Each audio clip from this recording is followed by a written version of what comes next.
किसान भाइयों, आपको मेरा नमस्कार। आज आपसे बातचीत का हमारा विषय रहेगा कि हम फल पौधे लगाते समय किन किन बातों का ध्यान रखें और किस तरह से फल पौधे लगाएं। जैसा कि आप जानते हैं, आजकल शरद ऋतु का समय चल रहा है। अभी बारिशें हुई है, वातावरण में नमी और ज़मीन में नमी काफ़ी मात्रा में उपलब्ध है और हमारे जो शीतोष्ण फल पौधे हैं उनके आजकल पत्ते झड़े हुए हैं और वो सुप्तावस्था में हैं और उनको बगीचों में रोपित करने का सबसे उचित समय यही है। तो ये कार्यक्रम जो पौधरोपण का है, बहुत सारे किसान कर भी रहे हैं। बहुत सारे लोग अभी अपना जो फल पौध है उसको ख़रीदने के प्रोसेस में हैं, जगह जगह से ख़रीद रहे हैं नर्सरी से और उनको अभी ये लगाने हैं। तो मैं इस विषय पर बात करना चाहूँगा कि जब हम ये फल पौधे लगाते हैं तो हमें किन किन चीज़ों का ध्यान रखना चाहिए और किस तरह से इन फल पौधों को हम अपने बगीचे में लगा सकें ताकि पौधों का जो सर्वाइवल रेट ज़्यादा हो, वो अच्छी तरह से बगीचे में स्थापित हो सके और उनसे हम अच्छी गुणवत्ता के फल उत्पादन को जल्दी से जल्दी प्राप्त कर सकें और पौधा स्वस्थ रहे। तो सबसे पहले बात करते हैं, जब भी हमको अपने बगीचे में पौधरोपण करना है तो पौधे के लिए बगीचे का स्थान चुनाव करने के बाद ये निर्धारित करना होता है कि हमें कौन सा फल पौधा लगाना है और अगर कोई पर्टिकुलर फल पौधा है तो उसकी कौन सी प्रजाति लगानी है। उसके लिए अलग अलग समुद्र तल से ऊंचाई वाले क्षेत्रों के लिए अलग अलग वैरायटीज़ रहती हैं। तो विशेषज्ञों के साथ बातचीत करके समय से पहले ही अच्छी तरह से ये निर्धारित कर लेना चाहिए कि मुझे किस फल पौधे के किस प्रजाति के पौधों की आवश्यकता होगी ताकि समय पर उनका प्रबंध किया जा सके और आपको वो उपलब्ध हो सके। जब भी हमको फल पौधे अपने बगीचे में लगाने हैं तो इस बात का ध्यान रखना है कि पौधे हमारे सीधी कतारों में लगे हों। कतार के अंदर पौधे से पौधे की दूरी और दो कतारों के बीच की दूरी पौधे की बढ़वार के अनुसार रखी जाए ताकि हम बगीचा स्थापित होने के बाद समय समय पर किए जाने वाले कार्यकलापों में कोई बाधा उत्पन्न ना हो सके और उनको हम अच्छी तरह से सुचारू रूप से कर सकें। तो थोड़ी सी शुरुआत करूंगा अच्छी तरह से लेआउट करने के लिए बगीचों में। जैसे आप देख सकते हैं कतारें, ये आपकी कतार लगी है फल पौधों की। इसमें आप पौधे के बढ़वार के अनुसार रूट स्टॉक कौन सा है और वैरायटी कौन सी है, उनके हिसाब से दूरी निर्धारित की जाती है। उसके हिसाब से गड्ढा बना करके पौधे लगाए जाते हैं और दो कतारों के बीच में दूरी इतनी होनी चाहिए कि दो कतारों के बीच में आपकी मशीनरी भी मूव कर सके। और दो कतारों के बीच की दूरी को ध्यान इस बात से रखा जाता है कि आपके पौधे की जो बढ़वार होनी है वो एक कतार के पौधों की छांव दूसरी कतार के पौधों पर ना जाए। इसलिए कतार की जो दिशा होती है वो उत्तर से दक्षिण होनी चाहिए ताकि सुबह के समय पूर्व से और शाम के समय पश्चिम से पड़ने वाली धूप वो पूरे बगीचे में आसानी से उपलब्ध हो सके।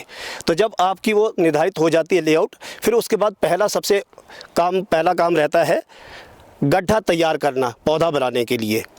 तो जैसे आप देख सकते हैं, आमतौर पर हमारी संस्कृति रहती है कि 3 फुट बाई 3 फुट का गड्ढा बनाए। 3 फुट बाई 3 फुट मीन्स ये गोलाकार गड्ढा है, तो इसकी एक सिरे से दूसरे सिरे तक गोलाई की जो डायामीटर जिसको हम कहते हैं व्यास, वो भी 3 फुट का हो और इस गड्ढे की गहराई भी 3 फुट की हो। इसके बाद जब हम इसको खोदना शुरू करते हैं तो जो ऊपर की उपजाऊ मिट्टी है 1/3 हिस्से की यानी कि 1 फुट ऊपरी वाले भाग की वो एक तरफ को रखते हैं, वो ज़्यादा उपजाऊ मिट्टी रहती है और नीचे के 2 हिस्से की मिट्टी 2/3 हिस्से की मिट्टी यानी कि 2 फीट वाली मिट्टी उसको अलग रखते हैं, वो कंपैरेटिवली कम उपजाऊ रहती है। ये गड्ढा बनाने का काम हमें जितना जल्दी हो सके सर्दियों में पौधा लगाने से पहले कर लेना चाहिए, पर फिर भी कम से कम 20 से 25 दिन तक ये गड्ढा खुला रहना चाहिए। उससे ज़्यादा अगर मौका मिलता है तो 2 महीने तक आप इसको खुला रख सकते हैं, तो जब भी नमी रहती है। तो इस वक्त परिस्थितियाँ 2 तरह की हो सकती है हमारे किसान भाइयों के पास, समुद्र तल से ऊंचाई के हिसाब से, बर्फ़ गिरने के हिसाब से, वहाँ मॉइस्चर की अवेलेबिलिटी के हिसाब से। कुछ लोगों ने गड्ढे पहले बना के रखे होंगे, वो अभी खुले पड़े होंगे। कुछ लोगों के पास जिनके पास मॉइस्चर पहले नहीं था, अभी जस्ट बारिशें हुई है, उनके अभी गड्ढा बनाने का काम चल रहा होगा। और ये पौधा लगाने का जो समय है वो हमारे पास जब तक ये सुप्तावस्था में है, जब तक ये आंखें फूटती नहीं है, नई ग्रोथ स्टार्ट नहीं होती है, उससे पहले हम कभी भी कर सकते हैं। लेकिन अच्छी पौधों की एस्टेब्लिशमेंट हो सके उचित ढंग से। तो जितना जल्दी हम लगा सकते उतना बढ़िया रहता है, लेकिन पौधा लगाने के और गड्ढा बनाने के बीच में कम से कम 25-30 दिनों का अंतराल होना बहुत ज़रूरी है। अब जब हमने ये गड्ढा बना दिया, ऊपरी 1/3 हिस्से और निचले 2/3 हिस्सों की मिट्टी हमने अलग अलग रख दी है, तो जो ऊपरी मिट्टी थी उसको हम पहले नीचे डालते हैं और जो निचले 2/3 हिस्सों की मिट्टी थी इसमें हम 20 से 25 किलोग्राम गोबर की खाद मिलाते हैं जब गड्ढा वापस भरते हैं। और इसके अतिरिक्त 250 से 300 ग्राम सिंगल सुपर फॉस्फेट अगर मिला सके तो वो पौधे की जड़ों को स्थापित होने के लिए फ़ायदेमंद रहती है। इसके अतिरिक्त अगर किसी स्थान पर आपके दीमक या चींटियों वगैरह की प्रॉब्लम है जो जड़ों को नुकसान पहुंचा सकती है, तो उसके लिए 10 मिलीलीटर क्लोरपायरिफॉस 10 लीटर पानी में घोल करके उसकी ड्रेंचिंग भी उस मिट्टी की गड्ढा भरने के बाद की जा सकती है, ताकि वहाँ जीवाणु और कीटाणुओं को समाप्त किया जा सके। अब दूसरी बात आती है, जब आपने गड्ढा वापस भर दिया उसके बाद पौधे को गड्ढे के बीचों बीच बिल्कुल सेंटर में लगा दिया जाता है। इस तरह से इसके बिल्कुल बीचों बीच आना चाहिए। और जब हम पौधा लगाते हैं तो ऊपर आकर के ये आपके जो इसका ग्राफ्टिंग यूनियन है वो ज़मीन के लेवल से 10 से 15 सेंटीमीटर कम से कम ऊंचा होना चाहिए। जो हम पौधे खरीदते हैं किसी भी नर्सरी से, उसकी क्वालिटी को लेकर के हमें ये जानकारी होनी चाहिए हमें कौन से पौधे लेने हैं। जो हम पौधे ले रहे हैं क्या वो रोग ग्रसित तो नहीं है, क्या वो सही पौधे हमें खरीदने चाहिए, नहीं खरीदने चाहिए। तो कुछ एक चीज़ें जिनके बेस पर हम प्लांट्स को रिजेक्ट करते हैं। अदरवाइज़ आप जैसे इस पौधे को देख सकते हैं, देखने में बहुत अच्छा लग रहा है बढ़वार अगर इसकी देखें, लेकिन ऐसे पौधे हम रिजेक्ट करते हैं, इनको नष्ट कर देते हैं। किसी भी नर्सरी में अगर उपलब्ध भी है तो नहीं खरीदने चाहिए। 2-3 चीज़ें हैं, एक तो बीमारियों को लेकर के, ये आप देख सकते हैं इस तरह की जो एबनॉर्मल ग्रोथ आपको अगर दिखती है तो वो आपको नहीं खरीदने, किसी तरह के ट्यूमर्स वगैरह बने हैं। ये जड़ें आप देख रहे हैं, हेयरी रूट्स, ये नहीं होनी चाहिए। तो इस तरह का पौधा बेशक ऊपर आपको देखने में बहुत अच्छा लग रहा है, लेकिन बीमारी होने की वजह से हम उसको रिजेक्ट कर देते हैं। इसी तरह से कुछ और भी चीज़ें हो सकती है जिनके साथ। दूसरा पौधा ये है, आप इसको देख सकते हैं, ये भी देखने में अदरवाइज़ आपको हेल्दी लग रहा है, लेकिन जब ये पौधा अपरूट किया गया है तो फिज़िकल डैमेज की वजह से इसकी जड़ें निकल गई है, जड़ें नहीं रही है, छिलका निकल गया हुआ है, तो ऐसा पौधा भी रिजेक्ट कर दिया जाता है। ऐसे पौधे भी नहीं लेने चाहिए। इसके अतिरिक्त और डैमेज अलग तरह का हो सकता है जो कई बार आसानी से विजिबल नहीं होता है। ये पौधा भी अदरवाइज़ इसका रूट सिस्टम भी ठीक है, कोई बीमारी भी नहीं है, हेल्दी है, लेकिन पौधा उखाड़ते हुए ये जैसे यहाँ से जड़ें इसकी डैमेज हो गई है, तो ऐसे पौधे को रिजेक्ट कर दे। तो ऐसे किसी भी तरह का पौधा जिसमें किसी जीवाणु कीटाणु बीमारी के कोई सिम्टम हो उसको रिजेक्ट करके उसके अतिरिक्त फिर हम देखते हैं कि ग्रोथ किस तरह की है। अब मैं हेल्दी पौधा दिखाऊंगा, इससे संबंधित बात करेंगे। जैसे ये पौधा है, सारी जड़ें इसकी ठीक है, लेकिन जब हम पैक करते हैं बंडल्स को तो ये जड़ें हम इस तरह से कई बार तुड़ मुड़ जाती है बंडल बनाते हुए।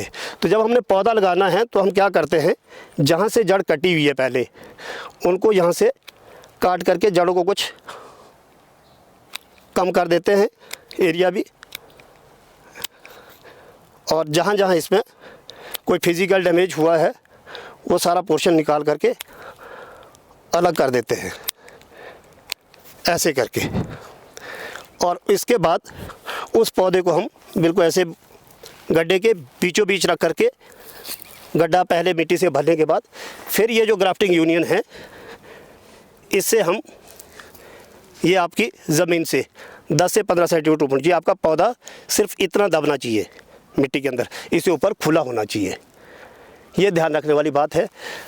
और दूसरा ये है कि जब भी पौधा लगाते हैं हम मिट्टी जब वापस भरते हैं तो उसमें एयरेशन रह जाती है। तो एक तो ये है, उसके बाद अच्छी तरह से पौधे के पास थोड़ा सा पाँव से दबा करके मिट्टी को प्रेस कर ले, हल्की सिंचाई ज़रूर करें ताकि उसमें से एयर बाहर निकल जाए और जड़ों को जो सूखने के चांसेस है वो समाप्त हो जाए। अब पौधे 2 तरह के आते हैं। आजकल बहुत सारे किसान फैदर प्लांट्स भी लगा रहे हैं। तो ये प्लांट में तो ये जब हमने लगा दिया है तो इसको 2.5 से 3 फीट की दूरी पर ज़मीन के लेवल से ऐसी तरह से यहाँ से काट देते हैं। लेकिन जब फैदर वाले प्लांट है तो उसकी चोटी को नहीं काटते हैं, लेकिन फैदर्स हमको कितने रखने, जो हेल्दी फैदर्स होते हैं अच्छे एंगल के साथ रहते हैं उनको ही रिटेन रखते हैं, या जिनकी ग्रोथ बहुत ज़्यादा नहीं है। तो बहुत ज़्यादा से मतलब ग्रोथ से हम आइडिया लगाते हैं कि जो तने की मोटाई है उसे आधे से ज़्यादा किसी भी लेटर शूट की मोटाई ना हो। तो इस तरह से कुछ बातों को ध्यान रखते हुए आजकल जो समय हमारा चल रहा है प्लांटेशन का, किसान भाई मुझे लगता है जिन बातों पर हमने बात की है उसका वो भरपूर फ़ायदा उठाएंगे, प्लांटेशन में बढ़ चढ़ कर भाग लेंगे। हमारे पास अभी सेब में तो बहुत सारी प्रजातियों के पौधे नर्सरी में उपलब्ध हैं, लेकिन स्टोन फ्रूट्स में भी प्लम, खुबानी वगैरह का भी पौधे उपलब्ध हैं। जिन बागवान भाइयों को हमसे पौधे चाहिए हों तो हमारी फल विज्ञान विभाग की नर्सरी से संपर्क किया जा सकता है और पौधे उनको उपलब्ध करवाए जा सकते हैं। तो बहुत बहुत धन्यवाद।